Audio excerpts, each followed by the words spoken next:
오늘은 당신의 선택은 이라는 제목으로 함께 말씀을 나누고자 합니다. 여러분 어그로라는 말을 아시죠? 요즘에 인스타나 이런 거 할 때 혹시 무슨 줄임말인지 아시나요? 어그로. 그 느낌은 아는데 저도 잘 몰라서 이번에 찾아보니까 이제 영어더라고요. aggressive의 그 공격적이라는 단어를 이제 줄여서 어그로라고 이렇게 해서 이게 이제 요즘에 인스타나 이제 SNS 같은 데서 이제 사람들의 마음을 사로잡고 관심을 끌기 위해서 이제 사용되어지는 그런 영상이나 문구를 우리가 이제 좀 지금은 의미하기도 합니다. 그래서 좀 잘 사용하면 그 인지도도 얻을 수 있고 돈도 벌 수 있지만 또 잘못 사용하면 또 비난을 받거나 좀 혐오감을 불러일으킬 수도 있어서 이 굉장히 줄타기를 잘 해야 하는 좀 세심한 이 작업인 것 같기도 합니다. 그래서 이제 이 어그로를 잘 사용하면 요즘 뭐 인스타 떡상한다 뭐 이런 말들도 하잖아요. 그래서 어떻게 하면 그 떡상을 할 수 있나 유튜브에 이제 한번 이제 검색을 해봤어요. 그랬더니 이제 이런 썸네일들이 나왔어요. 이제 빠르게 릴스 만드는 방법, 릴스 만드는 어플 소개. 그러면서 터지는 릴스의 비밀. 뭔가 이 떡상하려면 우리가 모르는 뭔가가 있다는 거죠. 굉장히 전략 같은 게 그런 느낌을 주고요. 그리고 또 찾아봤더니 2024 인스타그램 최신 공략집. 약간 이제 게임할 때 막 공략집을 썼었는데 저는 이게 인스타에도 공략집이 필요하구나 지금. 뭔가 굉장히 그냥 막 하는 게 아니라 전략적으로 뭔가 그런 세심한 작업들이 필요하다는 거죠 이제. 그래서 이제 이런 걸 보면서 또 블로그에도 뭐 검색을 하니까 뭐 이렇게 어떻게 하면 어그로를 활용하는지 10가지 방법 이런 거. 뭐 공감을 자극한다든지 웃음을 유발한다든지 좀 궁금증을 유발한 아니면 과학적 근거 기반을 사용한다든지 이런 것들이 있었습니다. 그런데 이러한 방법들은 사실 알고 보면 이제 모두 사람의 마음과 관련이 있는 거죠. 사람의 이목을 자신에게로 다른 사람이 자신이 말하고자 하는 것에 이래 쏠리게 하고 그리고 그렇게 해서 자신의 목적을 달성하기 위해 어떻게 사람의 마음을 움직여서 자신이 의도하는 대로 행동하게 할 것인가. 굉장히 이제 전략적으로 접근한다는 거죠. 그래서 이 어그로가 쉬운 게 아닌 것 같아요. 근데 오늘 성경 말씀에도 이 어그로를 굉장히 잘하는 존재가 나옵니다. 아니 성경에 갑자기 웬 어그로를 잘하는 그런 인스타를 잘하는 이런 존재가? 라고 생각하실 텐데 그게 바로 사탄입니다. 사단이라고 하죠. 뭐 악마라고 할 수 있고 우리가 마귀라고도 하는 그런 존재입니다. 그래서 오늘 본문 말씀은 그런 사탄의 어그로로 인해 인류가 어떻게 죄를 짓고 타락하게 되었는지를 이제 적나라하게 보여줍니다. 그래서 우리는 오늘 말씀을 통해서 그러한 죄를 짓도록 우리를 유혹하는 그런 사단의 전략을 좀 파악하고 어떻게 대응하면 좋을지 거기에 대해서 한번 나누어 보고자 합니다. 먼저 오늘 첫 번째 이제 1절 말씀을 한번 같이 보도록 하겠습니다. 함께 읽겠습니다. 그런데 뱀은 여호와 하나님이 지으신 들짐승 중에 가장 강교하니라. 뱀이 여자에게 물어 이르되 하나님이 참으로 너희에게 동산 모든 나무의 열매를 먹지 말라 하시더냐. 1절 말씀을 보면 먼저 뱀이 나와요. 이제 하나님이 여기서 보면 지으신 들짐승 중이라 하나라고 하는데 하나님이 창조하신 이 가장 강교한 피조물로 소개되는 하지만 하나님이 창조하셨죠. 근데 이 창조물이 어떻게 인간을 죄를 짓게 유혹하냐 이런 의문점을 가질 수도 있어요. 근데 여기서는 이제 뱀은 앞서 말한 그 어그로를 잘한다는 그 사탄을 의미하게 됩니다.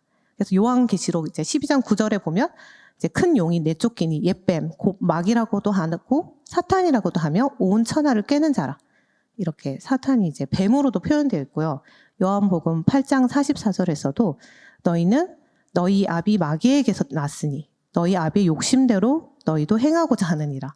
그는 처음부터 살인한 자요. 진리가 그 속에 없으므로 진리에 서지 못하고 거짓말을 할 때마다 제 것으로 말하나니 이는 그가 거짓말쟁이요. 거짓의 아비가 되었습니다. 이 사탄은 처음부터 살인자, 진리가 없는 자, 거짓말하는 자, 그리고 하나님 곁에 설 수 없는 자라고 말하고 있습니다. 어떻게 보면 뱀은 이제 그 사탄의 도구로 이용되었다고 볼 수 있죠. 그래서 이 거짓말쟁이 뱀이 이제 오늘 하나님이 창조하신 인간에게 처음 한 질문이 바로 하나님이 참으로 정말 너희에게 동산 모든 나무의 열매를 먹지 말라 하시더냐. 그런데 여러분 이 문장을 언뜻 들으면 하나님이 하신 말씀 같아요. 그 앞에 2장에 뭔가 있었는데 하나님 뭔가 말씀하셨는데, 그러면 앞서 하나님이 아담과 하와를 창조하시고 이 에덴 동산을 함께 거느시면서 하신 말씀이 있는데 그 말씀을 한번 같이 보도록 하겠습니다. 2장 16절부터 17절인데요. 제가 읽겠습니다. 여호와 하나님이 그 사람에 명하여 이르시되 동산 각종 나무의 열매는 내가 임의로 먹되 선악을 알게 하는 나무의 열매는 먹지 말라. 네가 먹는 날에는 반드시 죽으리라 하시니라. 여러분 차이점이 보이시나요? 하나님은 동산 모든 나무의 열매를 먹지 말라고 하시지 않으셨습니다. 동산 각종 나무의 열매는 다 먹어도 되지만 한 가지 예외사항이 있었던 거예요. 바로 선악을 알게 하는 나무의 열매를 먹지 말라. 절대 금지하신 거죠. 그래서 이제 사단이 지금 하와에게 이 하나님이 금지하신 이 한 가지 말씀을 가지고 찾아온 거예요. 하나님이, 너네 그 하나님이 정말 모든 나무 열매 먹지 말라고 했어? 정말 하나님이 그랬어? 라고 이제 말씀을 조금 다르게 비틀어서 질문함으로써 지금 오늘 하나님에 대한 의심과 혼란을 하와에게, 이제 하와의 마음에 던지고 있는 것입니다. 그래서 처음부터 사탄이 하나님 말씀을 두고 이렇게 논쟁하지 않아요. 오히려 그것을 어기도록 우리에게 의심과 혼란을 던져주는 것입니다. 제가 이 미국에서 신학대학원을 이제 입학을 앞두고 있을 때였어요. 그래서 이제 좀 일을 하고 있었는데, 한 가게에서 일을 하고 있었는데, 어느 날 한 손님이 오셨는데, 처음 보는 분이었어요. 근데 사장님이랑 엄청 친하게 교회 이야기도 하시고, 뭐, 잘 이렇게 이야기 하시는 것 같아서, 친하신 분인가? 그런 생각을 하다가, 이제 사장님 먼저 퇴근하시고, 저랑 둘만 남게 됐어요. 근데 그분이 이제 계속 저한테 이제 대화를 이어나가시면서, 제가 그래서 신학교도 갈 거고, 뭐, 교회를 다니고 있는데, 제가 그 당시에 이제 20명만 나오는 엄청 작은 한인교회 다니고 있었어요. 근데 그 이야기를 조금 하다 보니까 그분이 갑자기 이렇게 저한테 질문하시는 거예요. 만족하시냐고, 이렇게. 그러니까 그 말을 듣고, 무슨 말이지? 약간, 이 사람이 왜 이런 말을 하지? 뭘 만족하냐고 묻는 거지? 저 의심이 조금 많은 편이어서 다행히. 그래서 이제, 저는 괜찮다. 뭐, 지금 충분히 만족한다고 이야기를 했지만, 사실 그때부터 그분의 포교 활동이 시작됐어요. 알고 봤더니 이제 그 유명한 이단 중 한 명이었어요. 교회에 다니시는 분이었는데, 그 뒤에도 계속 이제 시간을 내달라. 이야기를 좀 나누자. 시간이 없다 하니까 이제 가게 계속 찾아오셔가지고 성경책을 이렇게 펼치시면서 조금 어려운 구절을 이렇게 짚으시면서 이게 무슨 말인지 아냐. 자기는 이게 궁금했을 때 주위에 있는 목사님도 안 가르쳐 줬는데 지금 그걸 가르쳐 주는 사람이 있다. 이제 같이 가자는 거죠, 이제. 그래서 이제 제가 거절했던 기억이 있어요. 저는 이제 저희 교회에서 배울게요 하고 거절했던 기억이 있는데, 만약에 이 사람이 그때 처음 했던 말, 만족하시오. 그때 제가 만약에 불만족스러운 그런 교회에 대한 불만이 많았다면 어떻게 됐을까요?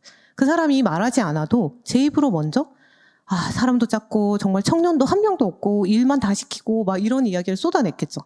그러면서 자연스럽게 그분과 함께 그곳으로 갔을 수도 있어요. 지금 여기 없을 수도 있습니다. 그래서 이제 여러분한테 말씀드리고 싶은 것은 이것의 사탄의 방식이라는 겁니다. 그저 우리 스스로 하나님의 말씀을 다르게 해석하도록 유도하고 이 하나님의 성품에 대해서 의문을 던지고 시선을 잡으며 때를 기다리는 거죠. 이렇게 어그로를 끈다고 하는 게 그런 의미였습니다. 이렇게 사탄은 우리가 하나님의 말씀을 의심하게 만듭니다. 다시 말하면 하나님의 말씀을 희미하게 만들어서 우리가 죄를 짓도록 유도하고 마음을 조종하려 한다는 것이죠. 그런데 이제 사실 여기서 하와가 하나님의 말씀을 만약에 정확히 기억하고 있었다면 뭐 대꾸도 안 했을 수도 있죠. 근데 하와가 나름 반박을 하기 시작해요. 그러면서 사탄과 말을 섞기 시작합니다. 2절에서 3절 말씀입니다. 네, 함께 읽도록 할게요. 여자가 뱀에게 말하되 동산 나무의 열매를 우리가 먹을 수 있으나 동산 중앙에 있는 나무의 열매는 하나님의 말씀에 너희는 먹지도 말고 만지지도 말라. 너희가 죽을까 하노라 하셨느니라. 이제 하와가 사단에게 말해요. 아니야, 하나님이 다 먹지 말라고는 안 하셨어. 하지만 그 동산 중앙에 있는 나무 열매는 먹지도 만지지도 말라고 했어. 큰일 난다고. 혹시 죽을지도 모른다고 했어. 그런데 하나님이 정말 그렇게 말씀하셨나요? 하와는 이미 자신의 마음대로 하나님의 말씀을 더 더하고 빼고 하는 빼고 더하기를 시작했고, 이제 하나님의 말씀이 왜곡되기 시작합니다. 다시 한번 창세기 2장 16절에서 17절 말씀 보겠습니다. 여기 말씀을 보면 어디에도 하나님이 만지지 말라는 말은 없으셨어요.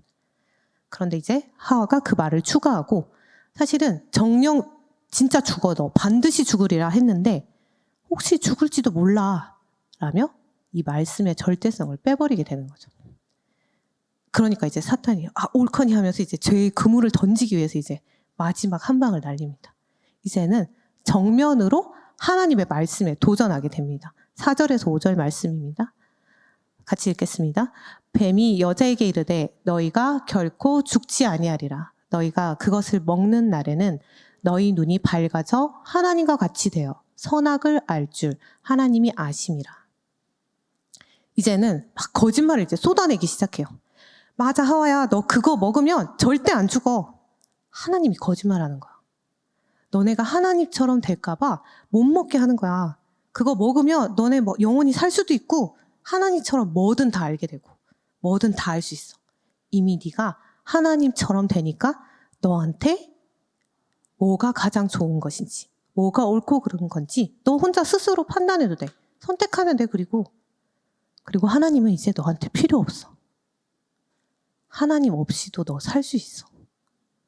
하나님이 너한테 가장 좋은 것을 준다는 거 거짓말이야. 믿을 수 있겠어? 사실 너네를 엄청 질투해서 자기처럼 될까봐 먹지 말라고 하신 거야. 너네를 사랑해서 한 게 아니야. 우리 아까 찬양했지만 하나님이 너를 사랑하신대.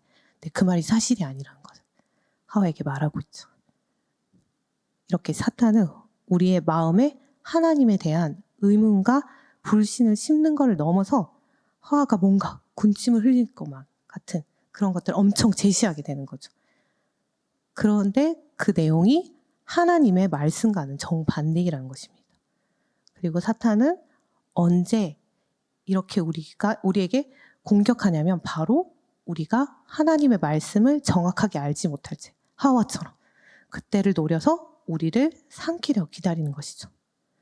그래서 사탄은 하나님의 말씀을 왜곡하며 우리를 죄에 빠뜨리게 됩니다. 사실 이제 사탄이 할 일은 다 한 것 같아요. 자기가 할 일은. 이제는 왜냐하면 하와의 그 관심도 끌었고 어그로도 끌었고 하나님 말씀도 왜곡하게 하고 이제 덥석 물만한 미끼들도 막 제시를 하셔서 이제 하와의 선택에 달린 거예요. 6절 말씀입니다. 함께 읽겠습니다. 여자가 그 나무를 본즉 먹음직도 하고 보암직도 하고 지혜롭게 할 만큼 탐스럽기도 한 나무인지라. 여자가 그 열매를 따먹고 자기와 함께 있는 남편에게도 주매 그도 먹은지라. 이제 사탄이 막 쏟아낸 그 거짓말을 듣고 난 하와가 그 말을 듣고 다시 나무를 보니까 너무 먹고 싶은 거야. 저거 먹으면 진짜 그 말대로 될 것 같고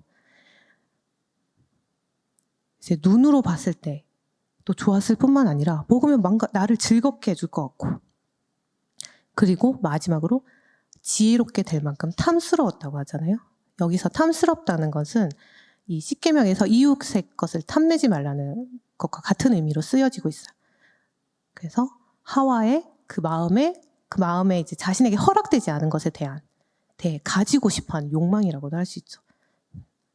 하와가 이것이 먹고 싶었던 이유는 바로 자신이 가지지 못한 이 사탄이 제시한 무언가가 그것을 가지게 된다면 그 엄청난 지혜를 알 수는 없지만 그것을 가지게 된다면 왠지 내 인생이 더 완전하고 행복해질 수 있을 것 같았다는 거죠.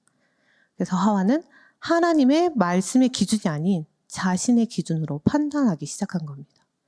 그러니 이제 막 오류가 나겠죠. 이제 하와는 이제 더 이상 하나님 말씀이 들리지 않아. 이제 하나님께서 먹으면 절대 죽으리라 한 말씀을 떠나서 그리고 하나님 왜 그런 명령을 하셨는지도 이제 생각하기보다 이제는 자신의 그 욕망, 그 갖고 싶다, 그것을 먹고 싶다, 자신의 한계를 넘고 싶다, 하나님처럼 되고 싶다, 또 완벽해지고 싶다는 그 자신의 마음을 충족시켜줄 사탄의 말을 따라가게 된 것이죠.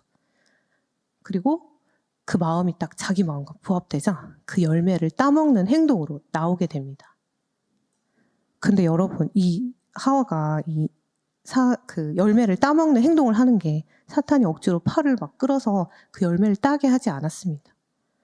하와는 스스로 그 열매를 땄어요. 하나님이 먹지 말라고 하신 그 열매를 먹기로 스스로 선택한 것입니다. 이제 보는 것만으로 만족이 안 된 거죠. 그리고 그 열매를 따먹고 나서 더 나아가서는 옆에 있는 이제 아담에게도 주고, 아담도 아무런 말 없이 어떠한 의문도 제기하지 않은 채 이제 그것을 스스로 선택해서 먹게 되는 거예요. 여러분, 우리에게는 스스로 선택할 수 있는 능력인 자유의지라는 게 있어요. 하나님께서 그것을 주셨고 그 선택에 대한 결과가 따른다는 것을 기억하시기 바랍니다. 그래서 여러분은 선택할 수 있다는 겁니다.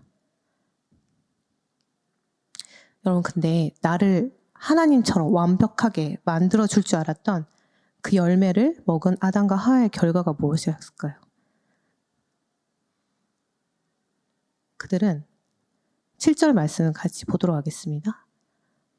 이에 그들의 눈이 밝아져 자기들이 벗은 줄을 알고 무화과 나뭇잎을 엮어 치마로 삼았더라.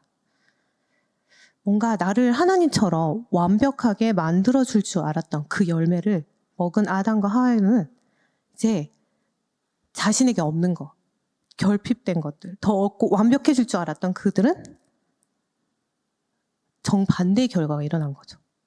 일단 눈이 밝아져 이제 자기들이 벗은 줄 알았다는 건 수치심을 느꼈다는 건데요. 여러분, 언제 수치심을 느끼나요? 내가 무언가 잘못했다는 느낌, 아니면 무언가 나에게 부족하다, 이런 느낌을 가질 때 이제 가질 수 있는 정서 중 하나인데, 이들은 이제 눈이 밝아지면서 하나님처럼 완벽해질 줄 알았는데 오히려 하나님이 주신 그 거룩함을 잃어버리는 것을 알게 되었고, 그리고 하나님에 대한 불순종한 자신들, 그리고 자신들의 죄를 그 정죄하는 양심이라는 것이 생기게 되었고요. 그 양심의 소리로 인해 수치심을 느끼고 그것을 가리고자 또 스스로 무화과 나뭇잎으로 몸을 가리게 되는 것입니다. 하지만 그들의 마음까지는 가릴 수가 없었죠. 이 외에도 뒤에 이어서 많은 결과들이 있습니다. 하지만 이렇게 인류에게 죄라는 속성이 생기게 되었고, 이 원래의 모습으로 하나님이 만드신 그 거룩하고 흠없는 형상으로 이제 그 모습으로 돌아가기에는 이제 힘들게 되었죠. 그래서 우리에게 구원이 필요해진 것입니다. 그런데 여러분, 오늘 사실 이게 7절밖에 안 되지만 이 어떻게 인간이 처음으로 타락하는지를 굉장히 압축해서 보여주고 있어요. 이 이야기의 처음을 기억하시나요? 처음은 사단이 1차원적으로 와서 하나님, 너 속이는 거야, 하나님 말 들으면 안 돼 라고 하지 않았어요. 하와 아담이, 아니 우리가 죄에 빠질 수밖에 없었던 결정적인 이유는 하나님의 말씀을 정확히 알지 못하였기 때문입니다. 사탄이 아주 교묘하게 하나님의 말씀을 가지고 하나님께 반감을 일으키게 조종하고, 인간이 스스로 그 하나님의 말씀을 자신의 입맛대로 왜곡하게 함으로써 이제 하나님과의 관계를 단절시키고, 그리고 사람은 스스로의 기준으로 이 하나님 말씀하신 그 선을 넘어버리는 것을 선택한 것을 우리가 보았습니다. 여러분, 여기서 말하는 죄는 히브리어로 하타라고 하는데 그 뜻이 목적을 그르치다는 거래. 관역이 비껴나가는 거. 인간이 만드신 목적대로 하나님을 향해서 하나님을 예배하며 살지 않고 등을 돌려 살아갈 때 우리는 그것을 죄라고 합니다. 그러면 이제 우리는 어떻게 해야 될까? 바울이 에베소서 6장 12절에서 우리의 씨름은 혈과 육에 대한 것이 아니요 정사와 권세와 이 어둠의 세상 주관자들과 하늘에 있는 악의 영들에 대함이라고 말하고 있습니다. 우리가 지금 먹고 사는 문제, 현실적인 문제로 고군분투하고 있지만 사실 우리의 진짜 싸움은 눈에 보이지 않는 그 영적 전쟁이라는 것입니다. 그래서 사탄은 지금도 더 교묘하고 전략적으로 우리를 하나님과 멀어지게 등을 돌리도록 죄를 짓도록 만들고 있다는 것입니다. 여러분 혹시 그 C.S. 루이스가 쓴 스크루테이프의 편지라는 소설책이 있는데 읽어보신 적이 있나요? 책 내용이 이래요. 악마 삼촌인 스크루테이프가 신참 조카 악마의 워무드에게 이제 자신이 맡은 인간을 지옥으로 보내기 위해서 어떻게 하는지 아주 치밀하게 적어서 보내는 그런 편지예요. 그래서 이 책을 뭐 기회가 되시면 읽어보시면 좋을 것 같아요. 약간 이 죄에 대한 경각심이 굉장히 일어나는 그런 건데 이제 그 중에 한 에피소드가 있는데 한 무신론자에 대한 거였어요. 무신론자에 대한 건데 제가 조금 읽어드릴게요. 인간이란 존재가 속된 것의 압력에 얼마나 속수무책으로 끌려다니는지 너는 알아야 한다. 언젠가 내가 맡았던 환자는 골수 무신론자였는데 대형 박물관에서 책 읽기를 즐겼지. 그런데 하루는 책을 읽고 있던 환자의 생각이 영 잘못된 방향으로 흘러가는 꼴이 보이더구나. 아차 하는 순간에 원수, 여기서 원수는 예수님이나 하나님입니다. 원수가 내 환자의 곁에 바짝 달라붙었던 게야. 미처 정신을 차릴 새도 없이 20년 동안이나 쌓아온 공든탑이 통째로 흔들리기 시작했어. 그때 내가 이성을 잃고 논증으로 방어하려 들었다면 난 아마 완전히 끝장나고 말았을 거야. 하지만 내가 그런 바보짓을 할 리가 없지. 나는 그 즉시 내가 제일 만만하게 쥐고 흔들 수 있는 부분을 건드렸어. 인간은 속된 것에 순식간에 무너진다. 예를 들면 배고픔 같은 거 하나로 충분해. 나는 슬며시 점심을 좀 먹어야 될 때가 아닌가라고 일러주었어. 그러자 원수가 즉시 반격에 나서서 이 문제는 점심보다 훨씬 더 중요하다고 말하더구나. 중요하고 말고 사실 이건 오전이 다 끝나가는 짜투리 시간에 생각하기엔 너무나도 중요한 문제야 라고 내가 그냥 맞장구를 치자 환자의 안색이 밝아지는 걸 보았지. 그래서 이때를 놓칠세라 점심 먹고 와서 개운한 머리로 다시 생각하자 라고 얼른 덧붙이니까 벌써 저만치 문 쪽으로 걸어가고 있더구나.